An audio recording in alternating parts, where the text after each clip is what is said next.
Hey friends, thank you for joining us today. We're glad you're here. Hey, we've got so much going on, even through the summer here at Christ Community Church, and we would love for you to get connected. You can head over to our website at cccgreeley.org and check out all the things that are going on, upcoming events, groups that you can be a part of. But again, we're just glad you're here. Like and subscribe so that more of our content can come into your feed. And we hope you enjoy today's message.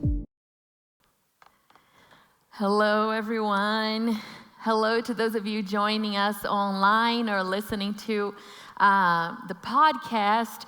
My name is Mariana, if we haven't met. I'm one of the pastors here. I'm part of the teaching team, and I have the joy to share the message tonight. And it truly is a joy because this passage that we're looking at today, I've been just chewing on it, and I'm so excited to share with you all the beauty that we'll encounter in God's word tonight.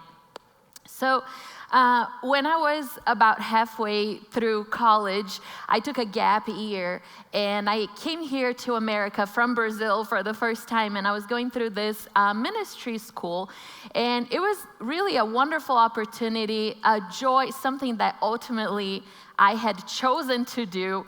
But after I arrived here and after being here for a while, I started to experience a little bit of what we call culture shock, right? Things were different, the food is different, the people think differently, things work differently, the language was different. And although I spoke English, it was like 50% to understand a sermon. I had to really, really focus and don't talk to me. I'm really focused here. And so it was all these series of things that we, on the daily life, we take for granted. Your relationships are understanding what somebody's telling you or knowing how the food or the market works and all these different things that after a while of being here, I started feeling like, gosh, I don't know how to survive in this place. Everything is weird. I don't feel like I belong, right? It's when you don't have those connections and things that are very important to you. And I started to feel that the lack of things, the core longings of our soul, the things that we need to survive, they weren't there anymore. They had been removed from my life. And I remember thinking, God, I don't know how to survive in this place. Now, I'm not telling you that this was a traumatic experience, but I'm telling you that was a season where I felt like I was in the desert. And the meaning of being in a season of desert is when you feel like I don't have what it takes to survive in this environment. I felt like all the handrails, the things that help you stand and move, they had been removed, and I didn't know how to live through that season. All the things that ended up making me feel empty or vulnerable, or I didn't know how to help myself. And these seasons where we feel kind of lost or hopeless or depleted, and when we don't know what to do, and we call these seasons desert, or when straight out tragedy strikes you and you feel powerless, when things are hard or lonely or barren. Desert seasons happen in our lives. And we are in this sermon series called After God's Heart, where we're going through a lot of David's Psalms. And David is a guy who also experienced the wilderness. The great King David, this man full of power, he conquered so many battles, and there's so many victories and beauty associated to his life journey. But he ultimately was also a man, a human like you and me, that went through very challenging seasons in the desert. And he wrote songs in the desert. He wrote prayers in the desert. And this psalm that we're going to be looking at today is one of these prayers that he prayed in the middle of a season of desert. Now, there are two big desert times in David's life. And just to give you a little bit of context, there are two times that David was being chased for his life. One was when King Saul was the king, and he was very jealous of David because God was raising David up and called David to the throne, and Saul was like, no way, I'm killing this guy. And then fast forward years later, when David is on the throne and he has his kids, and one of his own sons, Absalom, starts this rebellion against his own father and wants to take the throne from him. And in both these instances, David flees to the desert in times where people were running he was running for his life. People were running after his life, to take his throne, to take all of these things that were God given to him, that God had called him into. And David finds himself in this environment of desert where he looks around and he's like, God, it was not supposed to be this way. It was not supposed to be this way. Have you ever felt that way? Things are just wrong, and I don't know what to do. And I look around, and it's dry, and it's hopeless, and nothing survives the desert. Let's read the passage and what David writes in this context. Psalm 63, beginning in verse 1, it says, a psalm of David when he was in the desert of Judah. You gotta love the subtitles. You, God, are my God. Earnestly I seek you. I thirst for you. My whole being longs for you in a dry and parched land where there is no water. I have seen you. I have seen you in the sanctuary and beheld your power and your glory. Because your love is better than life, my lips will glorify you. I will praise you as long as I live, and in your name I will lift up my hands. I will be fully satisfied as with the richest of foods. With singing lips my mouth will praise you. On my bed I remember you. I think of you through the watches of the night.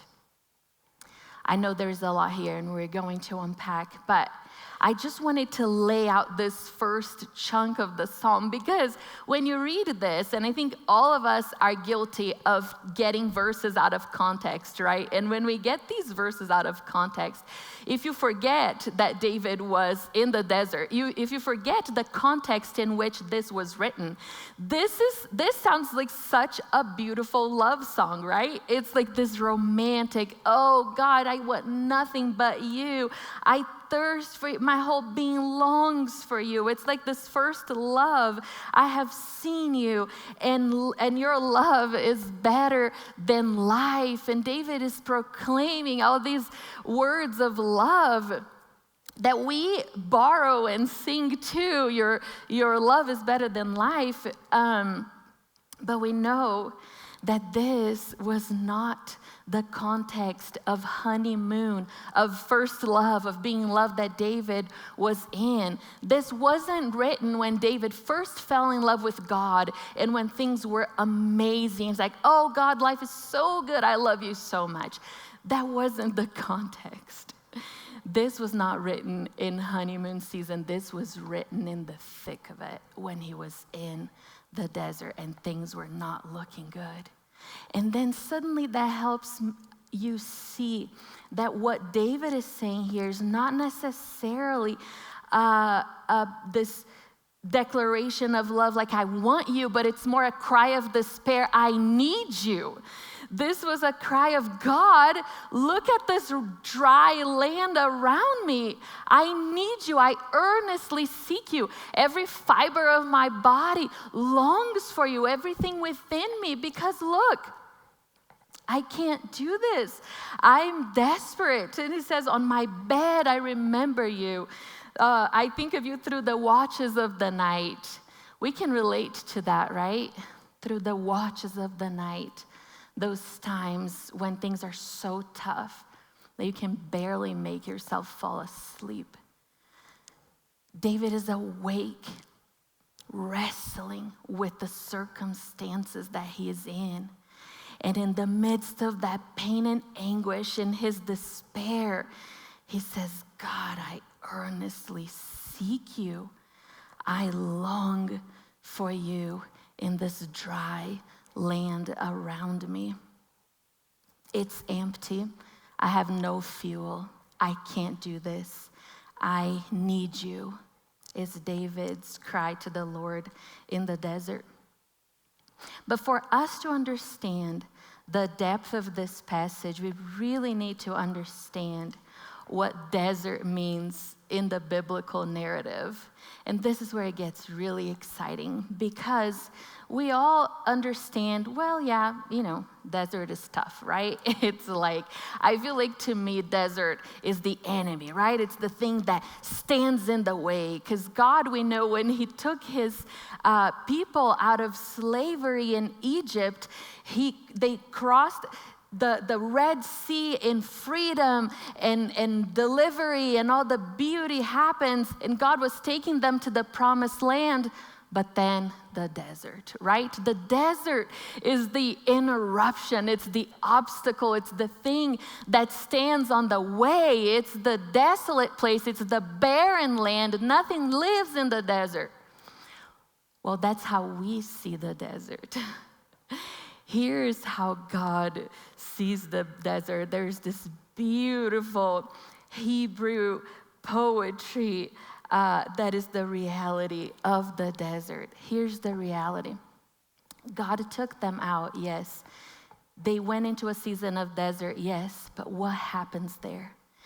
In that time, in the desert, was when God's people saw God for the first time. It's when God revealed himself to them in the desert. In the desert was when God introduced himself to them and said, my name is Yahweh. Here's who I am, and I am your God. In the desert is where people saw the sustenance of God. The desert is a place where we find God. The biblical truth is that the desert is the place where people find God. It's the place where God sustained them day and night with food, with water, with shade when it was hot, with fire when it was cold. God led them through the path. God performed miracles in the desert. And to the point that from that point forward, the Hebrew people understood the depth of what their ancestors had experienced in the desert. And they started to willingly retreat to places of wilderness. So we continue the biblical narrative when we see prophets that went to the desert. We see Jesus himself that chose intentionally to go into the desert, because the desert is the place where you find God. That's the biblical meaning of the desert. So when David is here and he's racing to the desert, he's like, yes, good for me, because that's the place where my people find God. This is the place where historically people ran there and they found the revelation of who our God is. Now, if we dismiss the biblical visual and meaning and symbolism of the desert, we don't want the desert. I don't want the desert. I want to pray it away. Seasons where it's so hard, dry, difficult, I don't want that. No, thank you. Right? Desert normally is something we're scared of. When things get real hard, when things are uncomfortable. I'm sure we can all in this room and those listening online, we can all think of a time that we found ourselves in a season of desert. And we're like, the first thing that we're praying is like, God, make it stop. Please, make this go away. This is not fun. But the desert season as hard as it is a place where we find the Lord.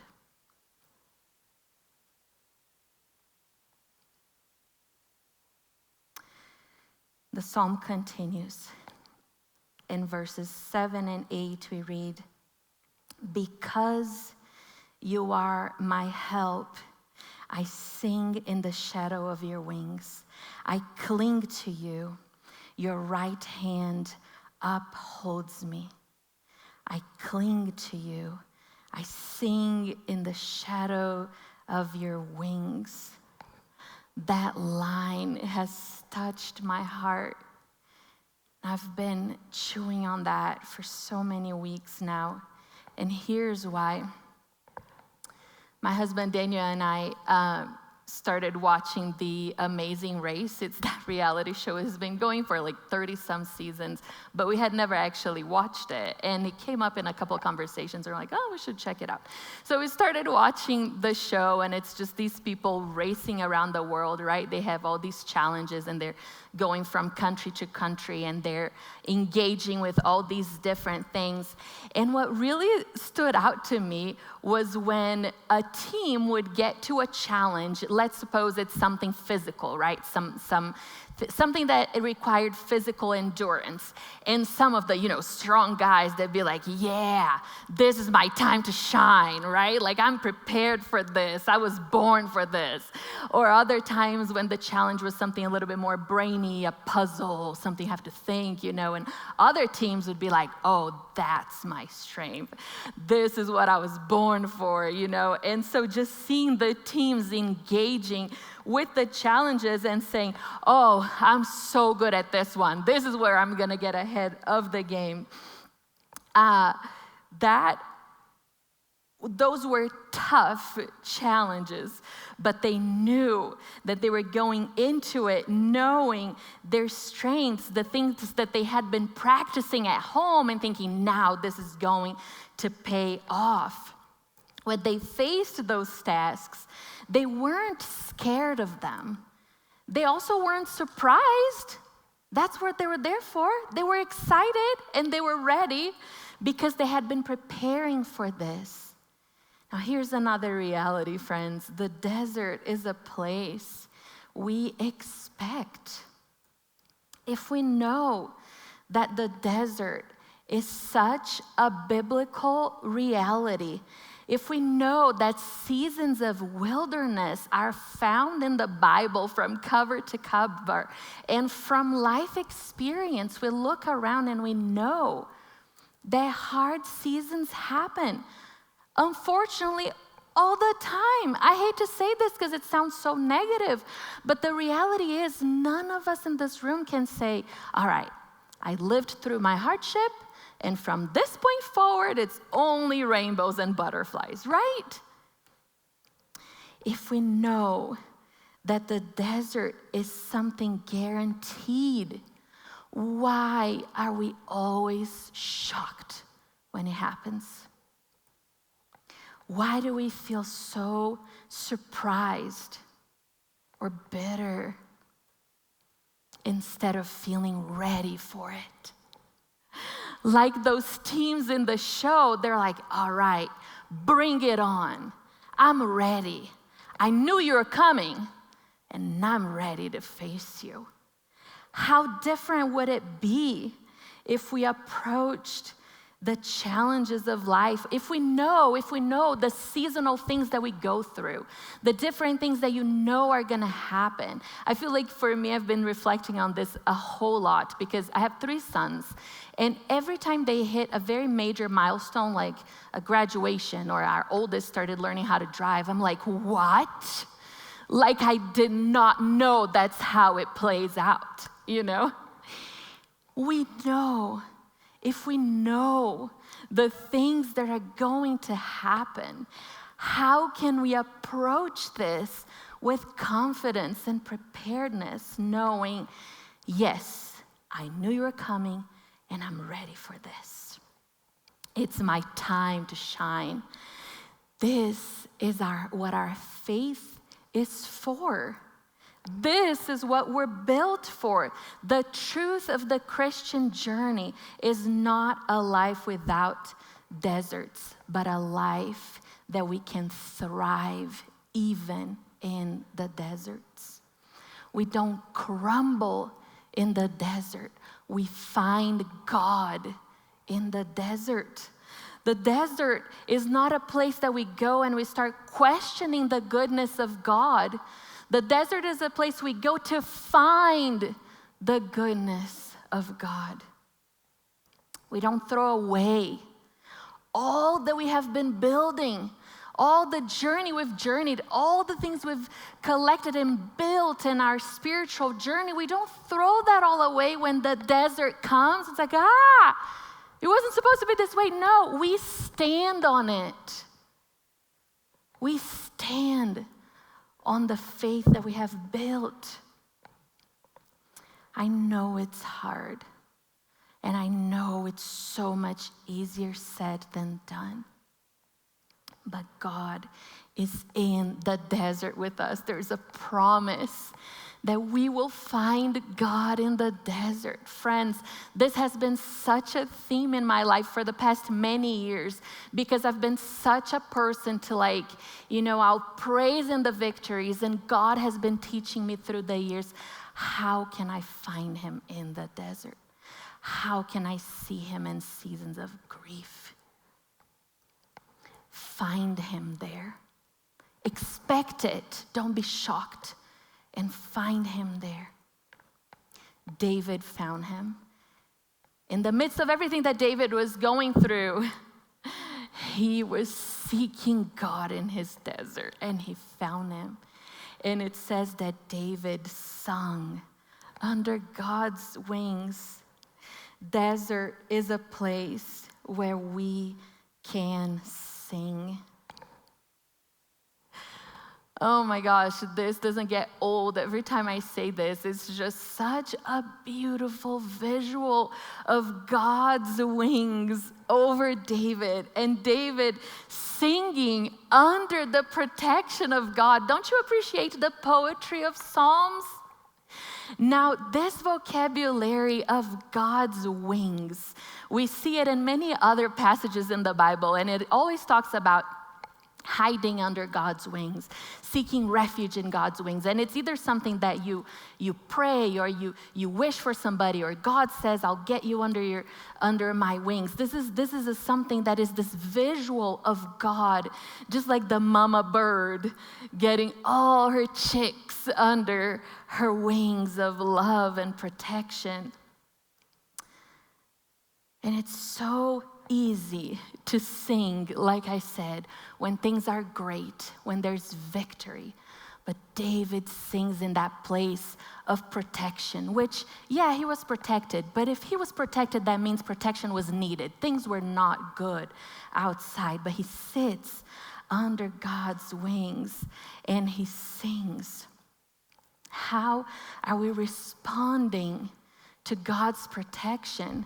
See, when people crossed the Red Sea, they sang in joy. They sang in joy, but there's no much more singing left through the end of their time in the desert. For the next 40 years, there was no more singing for the Hebrew people in the desert. They only sang when they crossed the Red Sea and experienced victory. That was actually the very first song recorded in the Bible, by the way. But David sings in the desert. How are we responding when we find ourselves under the shadow of God's wings? Are we much like the Hebrew people that they had God's protection, but they kind of dismissed it, or they missed it, and they sat like a victim under God's wings? Or maybe they were too hurt to even react, or numb, or withdrawn. What are we doing under the shadow of God's wings? Now, I'm gonna put on my mom hat right now because, this whole thing of hiding your children under your wings, that's my territory. So I'm going to speak on that a little bit because if you think of these analogies of motherhood, right, and mama bear, I actually got this candle that says mama bear. It's sitting on my nightstand. It can have a negative connotation, but here's my point. As I see the urge in my heart as a mom, I have an urge to protect my babies. I have this urge to cover them, to see them, to protect their hearts, to see them succeed. And yes, I want to put them under my wings. I'm not going to deny that. And as image bearers of God, I believe that women carry this heart of God, this piece of God's nature, this trait of God that is God's desire to protect and to nurture and to cover. And we get to experience that too in our own nature. But all stereotypes aside, when I think of my heart as a mom and this urge to protect and comfort my kids, I don't ever want them to retreat under my wings, powerless, incapable, or weak. That is not why they're under my wings. That's not why I'm covering them. They're under my wings because I love them so much, because I believe in them, because my desire is that they would receive that coverage and stand with their head high, not in proud, but in the clear confidence of how much they're loved. Isn't that what God is doing when He covers us under His wings? Because when we feel seen, comforted, safe, we can stand in confidence, not hide as victims with self-pity under God's wings, but know that we're loved, we have a place of belonging, we are safe, and we can stand under His wings and sing. That blows my mind that David experienced that love and safety and comfort and belonging that would move his heart to sing, even in the desert. God sees your pain. God sees your hurt. God sees when the desert is so hard, when seasons are almost unbearable, and He wants to cover you under His wings, my friends. He covers you to restore you, to empower you. He loves you. He believes in you. And that's the place where you stand, so you don't just survive a season of the desert, but you thrive because you find God there. Verses 9 to 11. Those who want to kill me will be destroyed. They will go down to the depths of the earth. They'll be given over to the sword and become food for jackals. But the king will rejoice in God. All who swear by God will glory in Him, while the mouths of liars will be silenced.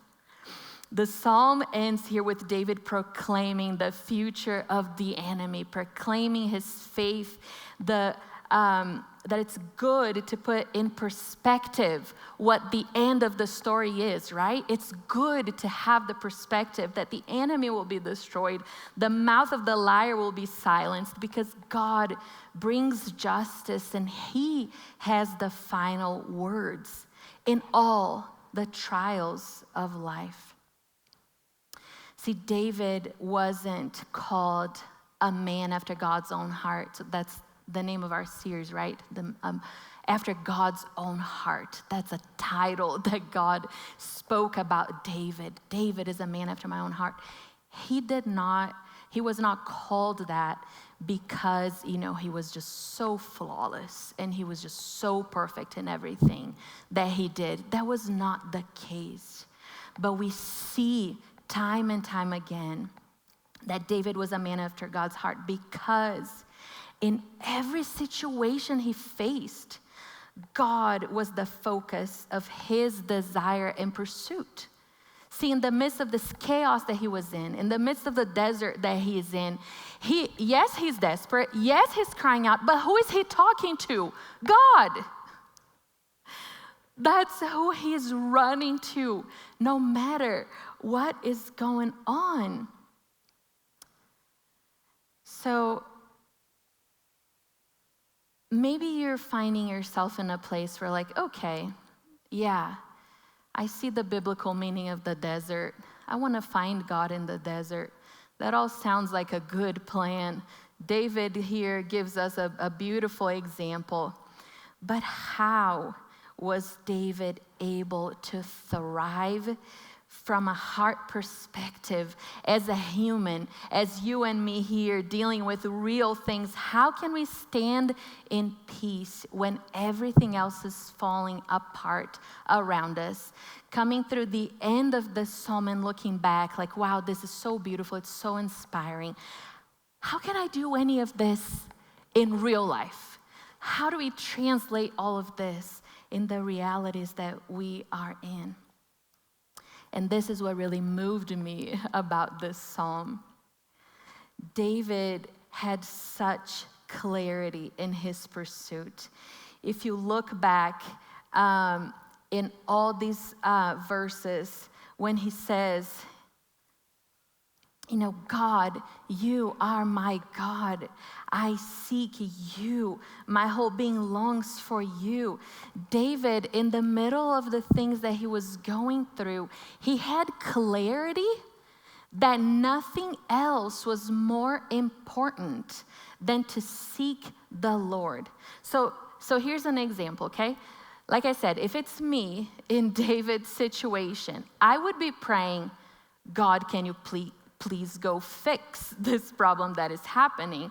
It fascinates me that David is not praying what my whole being longs for is for this entire group of people running after me to just poof, and I can go back to my house, go back to my throne, go back to the things God rightfully, they're rightfully mine that God gave me. He's not praying for that. Now, is it wrong to pray for that? No. You can absolutely share your desires to God. But it fascinates me that more than anything in that desert situation, and David is saying, I'm so thirsty. He's not thirsty for justice, for other things. He's thirsty for the presence of God, period. When he says your love is better than life, that's an experiential form of that verb that says experiencing your love is better than life.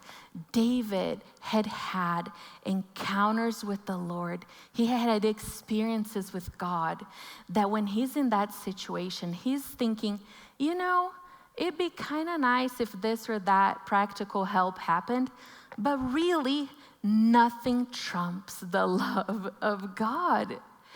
Nothing, God. And when he says your love is better than life, it actually probably means he was having that flashback, when his death was imminent. They were coming to kill him, and he's probably thinking about his life and well, okay, this was a good run, but God, your love is so much better than any of this anyway. He had the right perspective of priorities, of what things are better than others. Now, friends, again, so much easier said than done. I think all of us understand the reality of desires, right? Our heart craving for things. And it's okay that we long for things, we want other things. And maybe you're not in a place today where you can say truthfully that God's love is better than life itself. Maybe you're not there, but I'll tell you what, God created us. God created us as individuals, as people of longing. He placed longings in our core. He made us people that have desires. We wish for things, we want things. And so much so that when Jesus was here in his ministry on earth, he actually asked people, so what do you want? Tell me what you really want. What are you really after? And a lot of times that question is a lot more complex than we think. You have to really stop and search your heart to see, okay, why am I choosing what I'm choosing? Why am I saying what I'm saying? Why do I love what I love? What is my heart truly after? And I think David's words give vocabulary to our hearts. Like, you know what? You can pursue this. You can chase after this.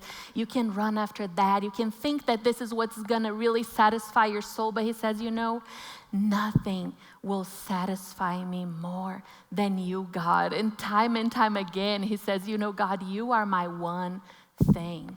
There's one thing I want, and that's you. And no food will satisfy me more than you. Nothing else I crave more than your presence. I have seen you. I have experienced you. And that is what my heart longs for. Now, friends, the power of an experience, right? The power of an encounter. This week I was reading with my son some reviews because he wanted to read some books. We were going to the library. And I'm like, well, let's read some reviews and see what people are saying about these books. And it just cracked me up because some of the reviews were hilarious. This one person, said, oh my gosh, this book is so good that I would sell my soul and my arms for the next volume, right? I'm like, wow, they really experienced something very powerful with this book for them to say such a gigantic statement.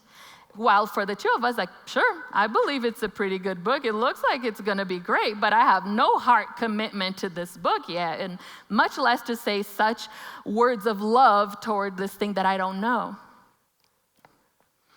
And I wonder if sometimes that's what we're lacking.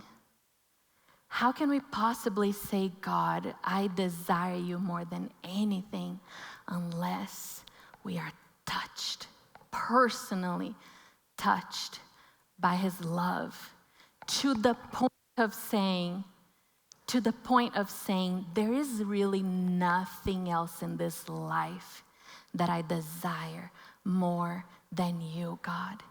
And when you have that clarity of pursuit, when you have that clarity of what your heart is after, what's truly going to satisfy that longing in your heart, then you can get to this place where desert or not, victory or loss, grief or gratitude, whatever the surrounding looks like, it doesn't change what your pursuit is.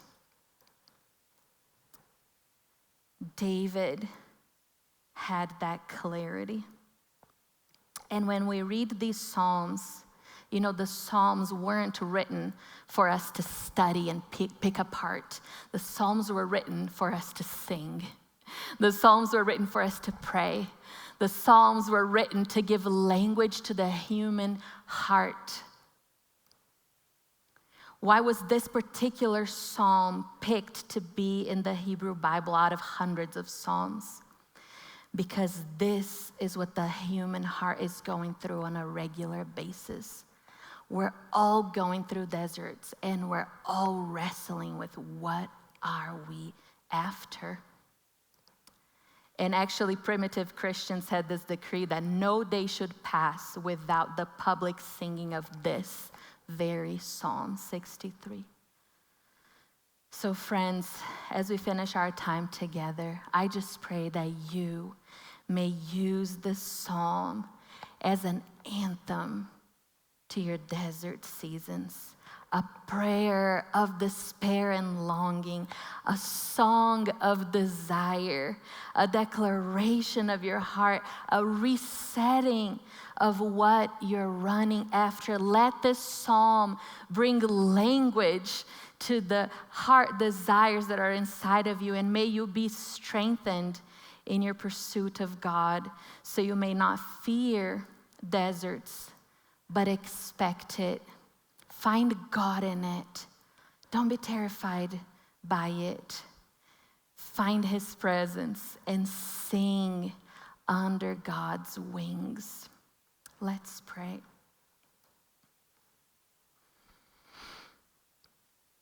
We like to create this space after the message to allow the Holy Spirit to continue to move.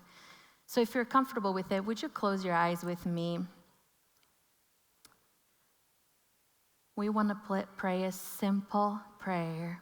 Come, Holy Spirit. Come, Holy Spirit. Be attentive to what he's highlighting to you right now.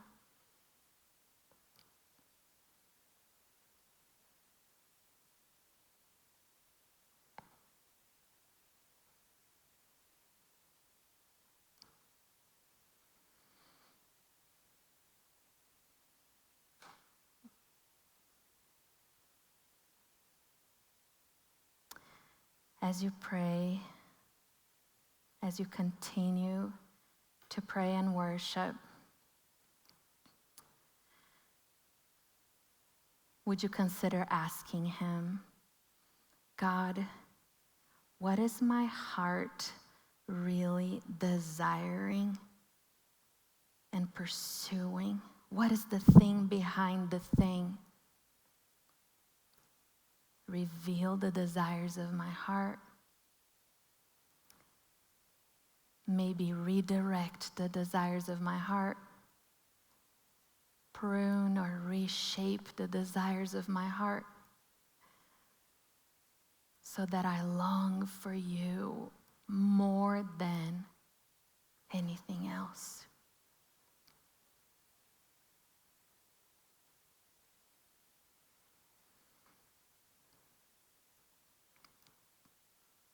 The prayer team will be available here. And if you just feel God stirring for you to come and get some prayer, they're not going to take prayer requests right now. They're really just going to bless you in what God is speaking to you. And if they have any word or picture to you, they may share that with you. But this is just a time for us to bless what God is doing. Let's continue to pray and worship him. Friends, I know that at the end of a message, sometimes like there's these things that are happening in our hearts and God is moving and it's stirring up some questions. And, you know, when we're watching our own, for me, often in these scenarios, I'm like, okay, what do I do with this? And if that's you and you're in a place where you're like, man, I got questions, I want to talk to someone, we want to let you know that if you head over to our website, cccgreeley.org, and you click on that button at the bottom, you actually have the ability to get in contact with a pastor right away. So you click, you send a question, literally someone on the other end will respond to you very quickly, be able to pray for you. We just want to let you know that opportunity is there, right? You know, even though there's this digital space, we still want to create an opportunity for a personal connection. So having said that, thank you so much for joining us today. We hope you have a great week.